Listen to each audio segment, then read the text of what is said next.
have any hope of finding alien life, we have to know what to look for.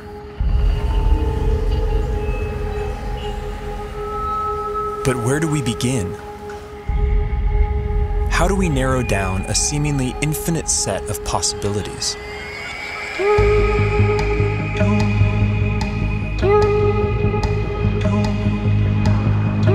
There's one thing we know for sure. Nature will have to play by her own rules.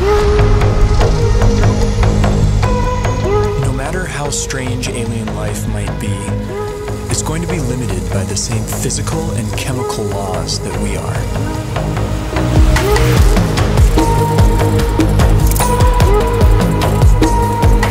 On top of this, each alien environment will further limit what kinds of life forms can evolve there.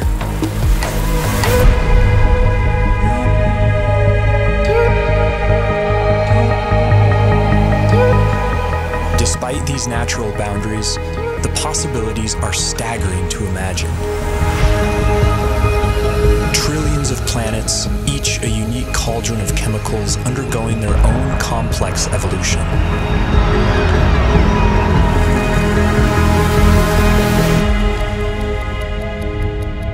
To guide our thinking, this museum of alien life will be divided into two exhibits. Life as we know it, home to beings with biochemistries like ours, and life as we don't know it, home to beings that challenge our concept of life itself.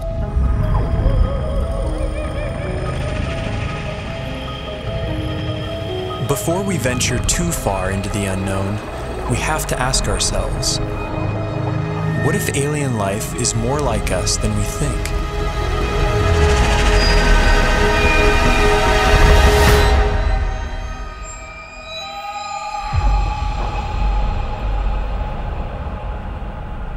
If there's one feature that unites us with the other specimens in this museum, it's carbon.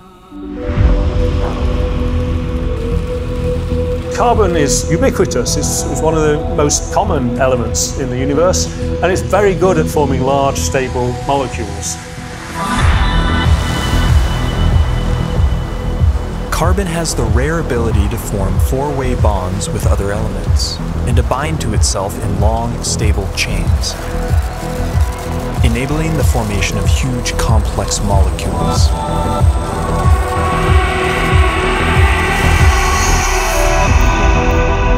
This versatility makes carbon the centerpiece in the molecular machinery of life. And the same carbon compounds that we use have been found far from Earth, clinging to meteorites, and floating in far-off clouds of cosmic dust. The building blocks of life, drifting like snow through the universe.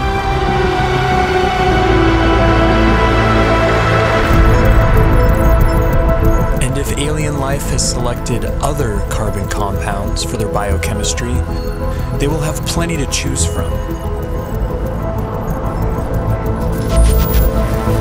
Scientists recently identified over 1 million possible alternatives to DNA, all carbon-based.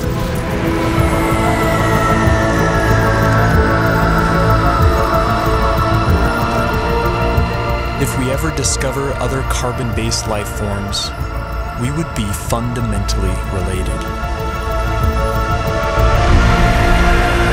They would be our cosmic brethren. But would they look anything like us?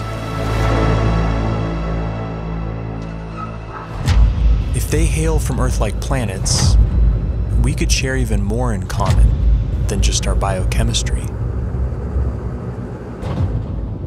What would life be like on other planets if it has evolved? Would it be like the world today here on Earth? Or would it be completely different? There are those who argue that from the argument of convergent evolution, if conditions on other planets are similar to here, then we would see very similar life forms. Animal and plant-like organisms that look very familiar.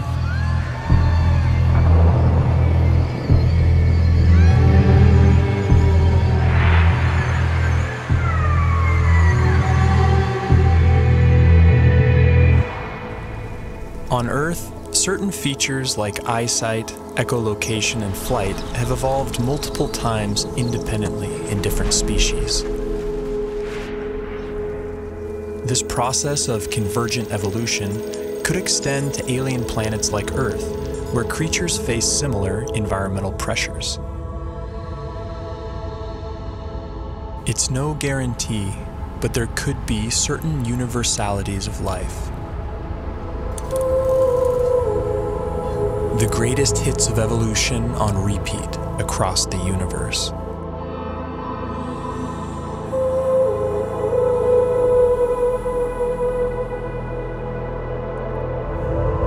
Each feature would be attuned to its local environment. Dimly lit planets would produce huge eyes to suck in extra light, like nocturnal mammals. Some people have gone so far as to say that human-type organisms, humanoids, will occur on other planets.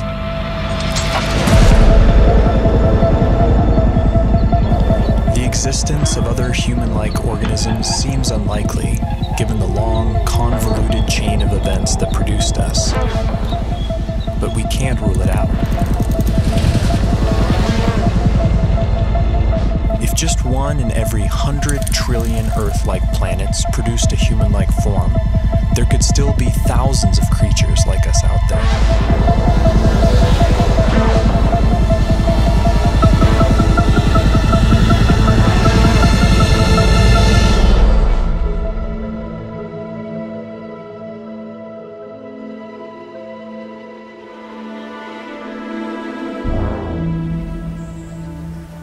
Convergent evolution is also rampant in plant life, and C4 photosynthesis has arisen independently over 40 times. Would alien plants look like ours or something else entirely?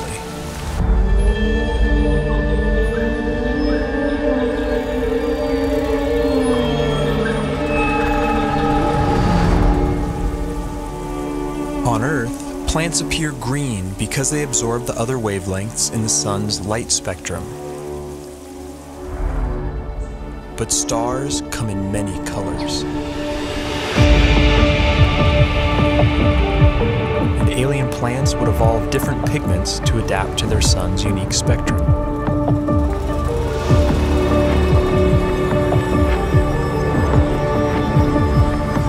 Plants feeding off hotter stars could appear redder by absorbing their energy-rich bluer light.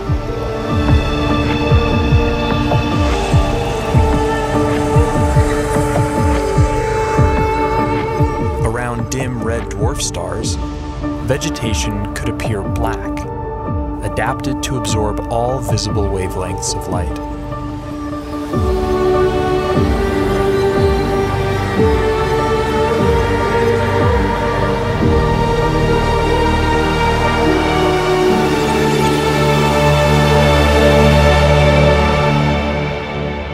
Earth itself may have once appeared purple due to a pigment called retinol that was an early precursor to chlorophyll.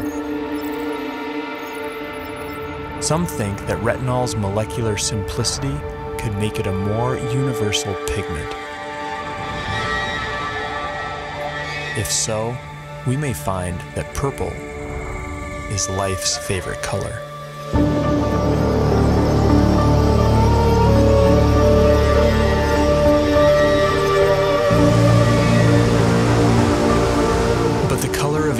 Vegetation is more than just a curiosity. It's chemical information that could be seen from light years away.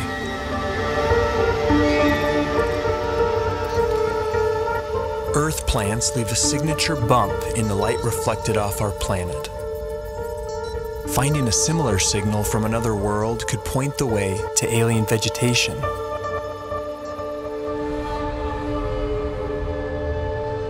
Perhaps this will be our first glimpse at alien life, a vibrant hue cast by a distant world.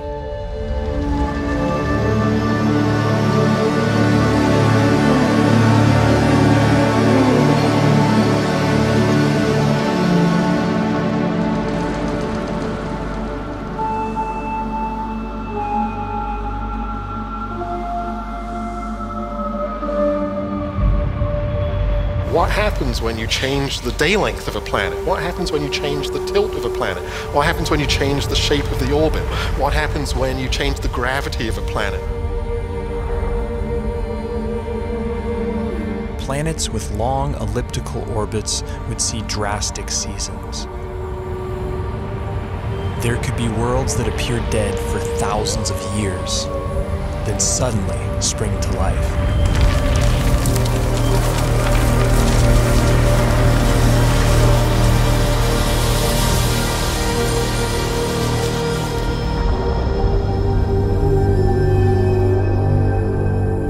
Most of the rocky planets discovered so far have been massive super-Earths.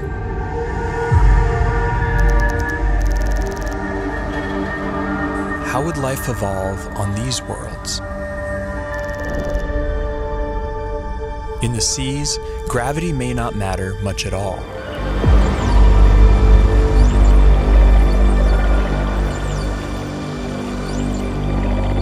A high-gravity planet isn't high gravity all over. If you're in the sea, and that's where all life starts, there's very nearly no gravity because you're much the same density as the stuff around you. It's when the animals come out on land that they feel the gravity. High G-forces would necessitate large bones and muscle mass in complex life on land. They would also demand a more robust circulatory system. And plant life could be stunted by the energy cost of carrying nutrients under stronger gravity.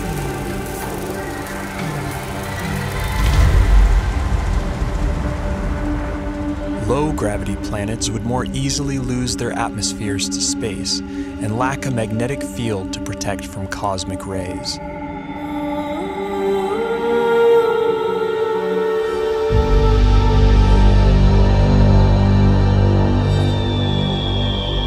But smaller worlds could be home to secret oases.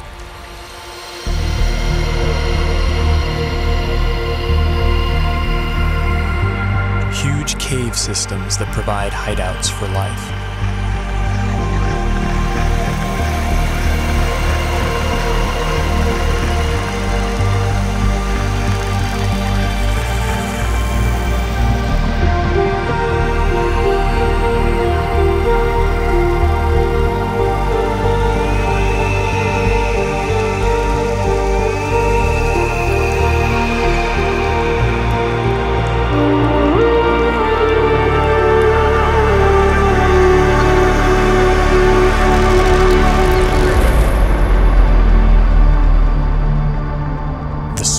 Possible habitable planets are estimated at 2.5% Earth's mass. If surface life does evolve on these worlds, it could be a sight to behold. Plant life could grow to towering heights, able to carry nutrients higher in lesser gravity.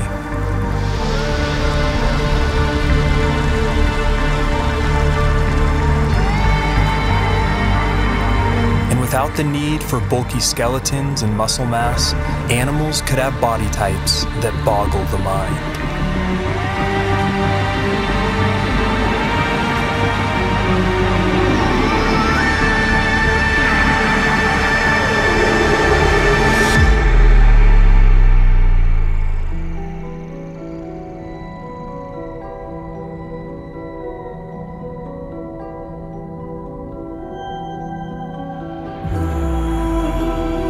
Here on Earth, it took 3 billion years for evolution to produce complex plant and animal life. Simpler organisms are hardier, more adaptable, and more widespread. The largest collection in the Museum of Alien Life would likely be the Hall of Microbes.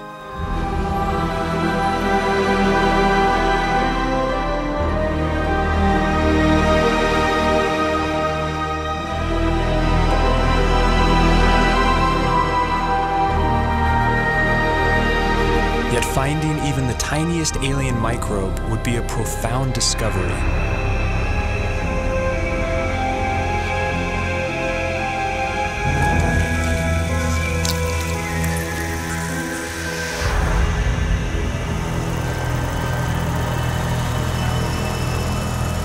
and bite-sized life could leave a big footprint. Like stromatolites on Earth, layers of microbes could build up into huge rock mounds over time, leaving behind eerie structures. And in big enough numbers, some alien bacteria could leave a distinct biosignature by exhaling gases that wouldn't coexist naturally, like oxygen and methane.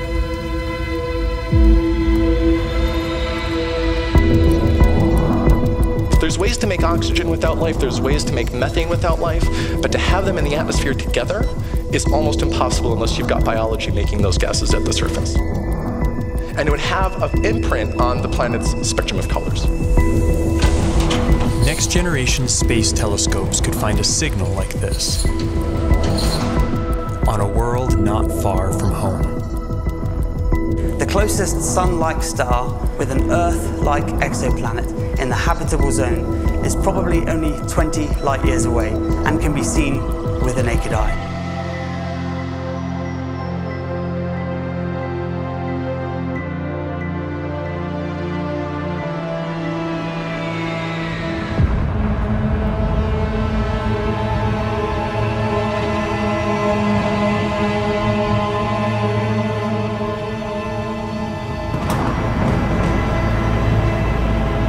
Most brown dwarfs are too hot to support life as we know it, but some are just cold enough.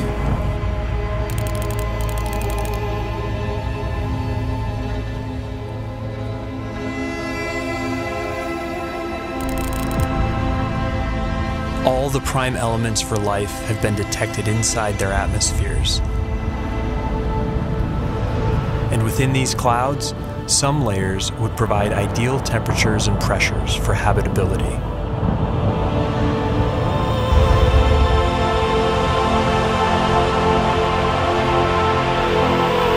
There could be photosynthetic plankton in these skies, kept aloft by churning upwinds.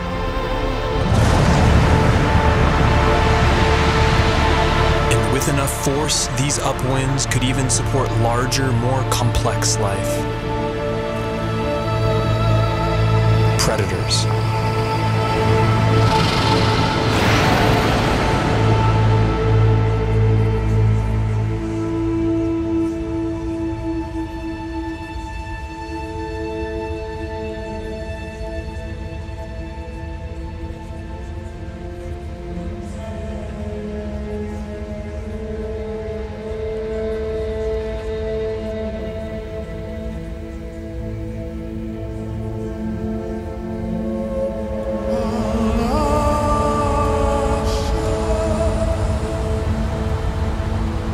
This raises a crucial question.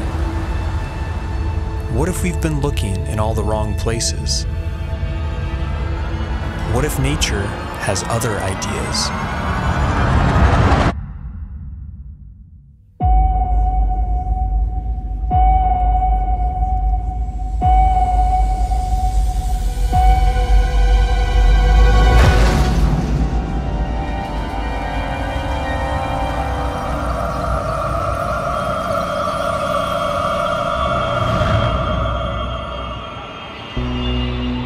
Most of the universe is too cold or too hot for liquid water and the biochemistry that supports life as we know it.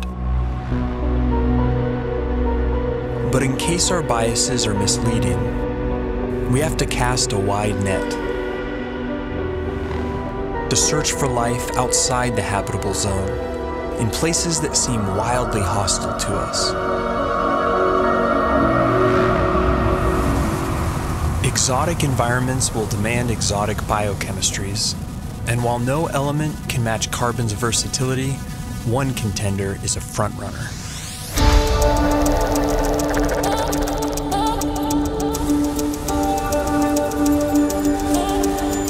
At first glance, silicon seems similar to carbon.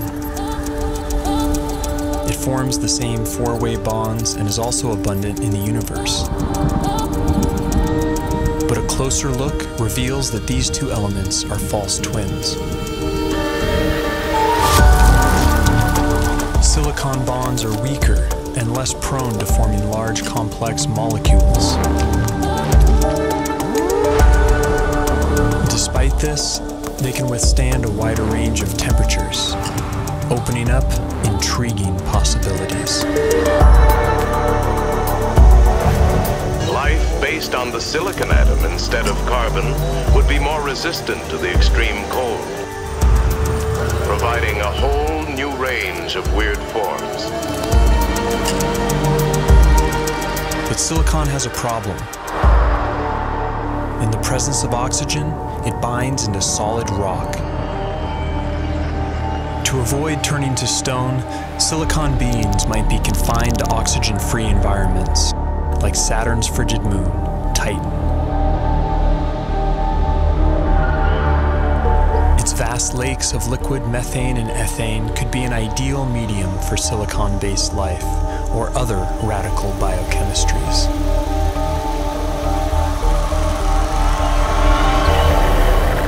Without ample sunlight, beings on worlds like Titan would likely be chemosynthetic, deriving their energy by breaking down rocks.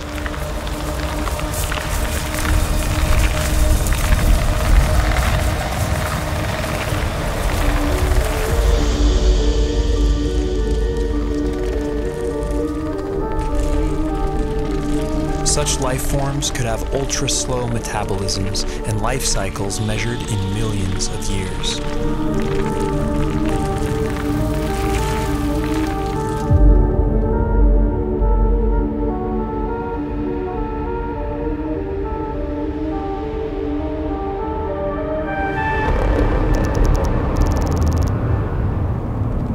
High temperatures, typically rigid silicon-oxygen bonds become more flexible and reactive, triggering more dynamic chemistry.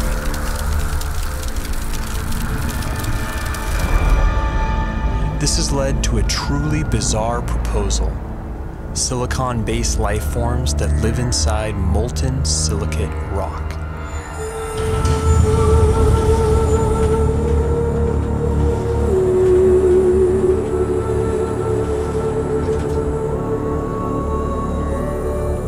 In theory, these forms could even exist deep beneath the Earth inside magma chambers as part of a shadow biosphere.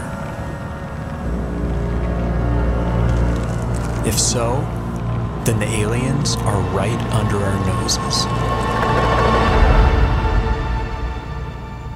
Other shadow biospheres have been proposed, forms of life living alongside us that we don't even know are here, including tiny RNA-based life small enough to go undetected by existing instruments.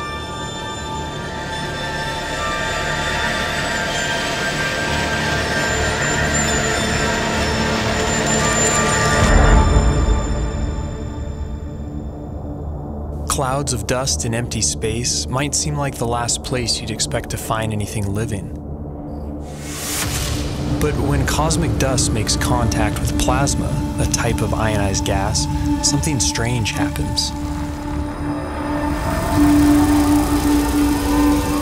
In simulated conditions, dust particles have been seen spontaneously self-organizing into helical structures that resemble DNA.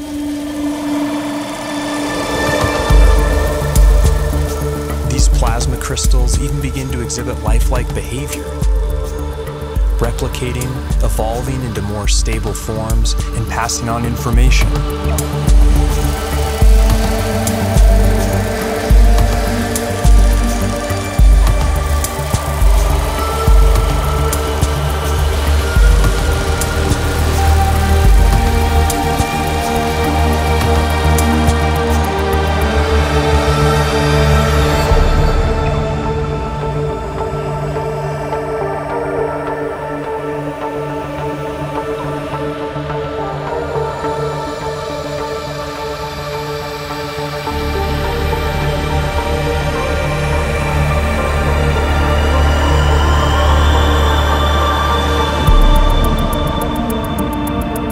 Plasma is the most common state of matter in the universe. If complex evolving plasma crystals really exist, and if they can be considered life, they could be its most common form.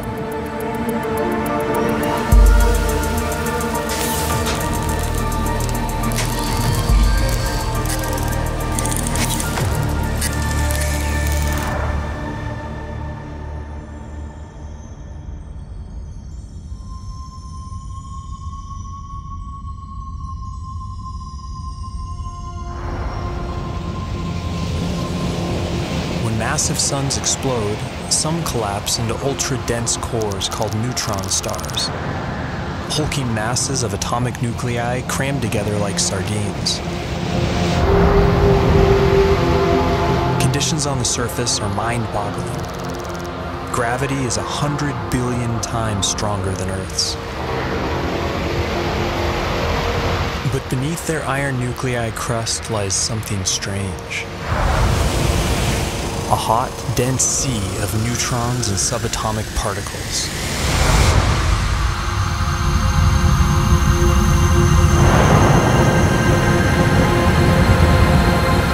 Stripped of their electron shells, these nuclei would obey entirely different laws of chemistry, based not on the electromagnetic force, but the strong nuclear force which binds nuclei together. In theory, these particles could link up to form larger macronuclei, which could then combine into even bigger supernuclei.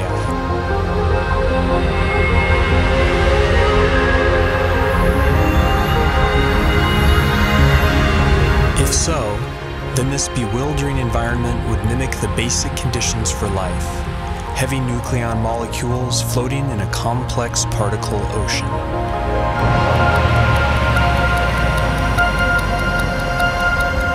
Some scientists have proposed the unimaginable: exotic life forms drifting through the strange particle sea, living, evolving, and dying on incomprehensibly fast timescales.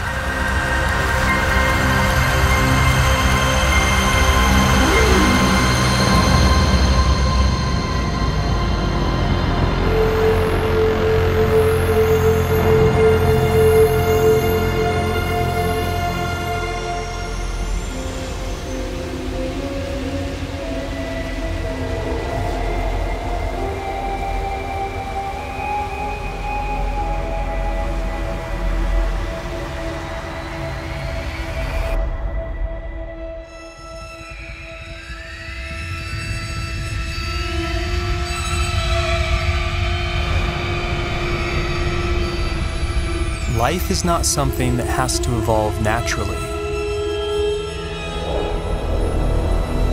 It can be designed.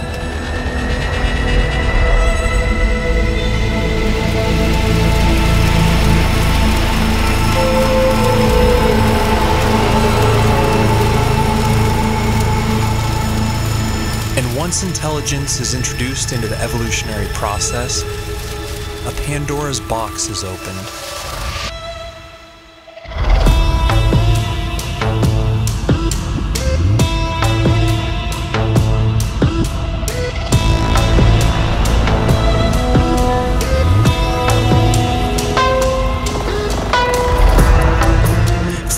Typical biological limitations, synthetic and machine-based life could be the most successful of all. It could thrive almost anywhere, including the vacuum of space, opening up vast frontiers unavailable to biological organisms.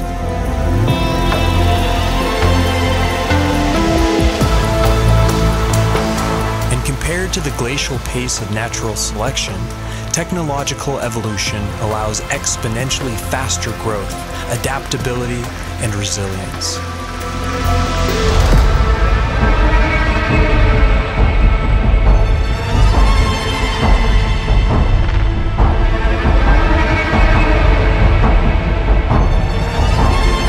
By some estimates, autonomous self-replicating machines could colonize an entire galaxy in as little as 1 million years.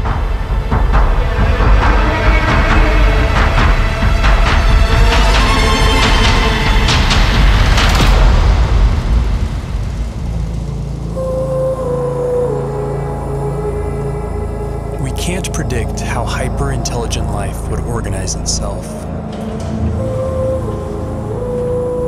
But in theory, there could be convergent evolution at play.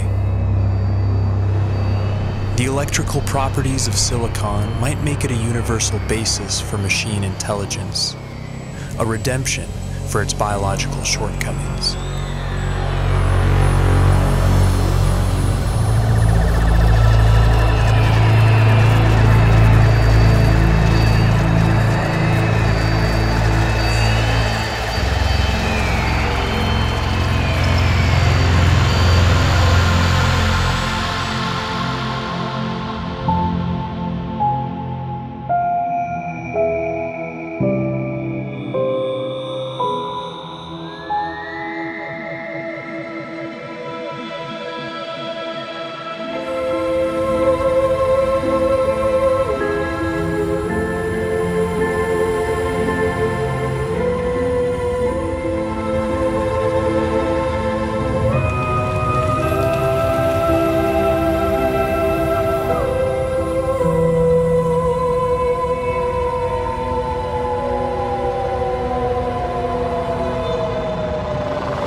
universe ages, perhaps machine intelligence will come to dominate, and naturally occurring biological life will be viewed as a quaint starting point.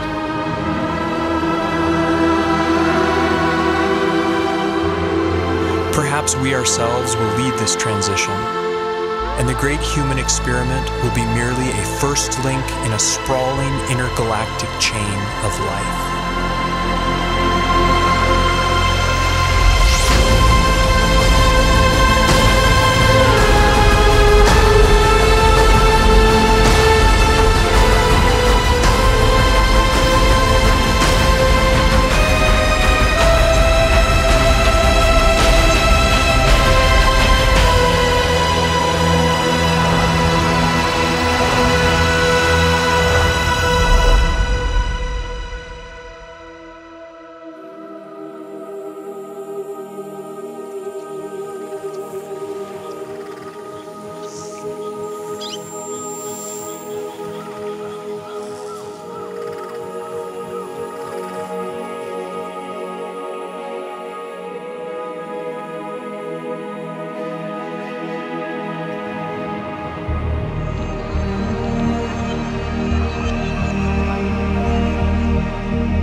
Isley has said that one does not meet oneself until one catches the reflection from an eye other than human.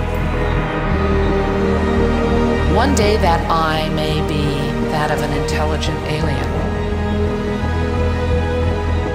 And the sooner we eschew our narrow view of evolution, the sooner we can truly explore our ultimate origins and destinations.